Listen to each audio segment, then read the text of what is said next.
Praise lord. యేసుక్రీస్తు నామములో మీకు శుభములు తెలియజేస్తున్నాను. ఓ చక్కని మాట చెప్పాలని ఆశపడుతున్నాను. ఒక తండ్రి తన కుమార్తెకి వివాహం చేసి అత్తగారింటికి వెళ్ళేటప్పుడు ఒక చక్కని మాట చెప్పాడు. అది నా హృదయం తాకింది. ఏం చెప్పాడంటే, అమ్మ, నీ భర్త విజయము నువ్వు ఎప్పుడు కోరుకో, నీ విజయాన్ని కోరుకుంటే నువ్వు పతనం అయిపోతావు అన్నాడు.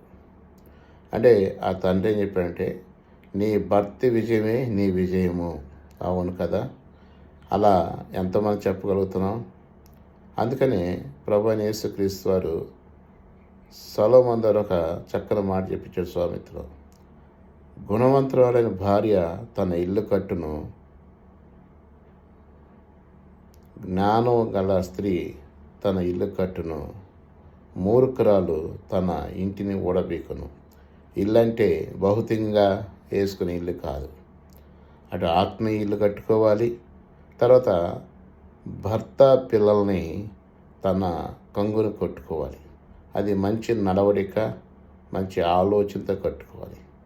అలాంటి స్త్రీలు ఎంతమంది ఉన్నారు? వారందరికీ నా హృదయపూర్వకమైన వందనాలు.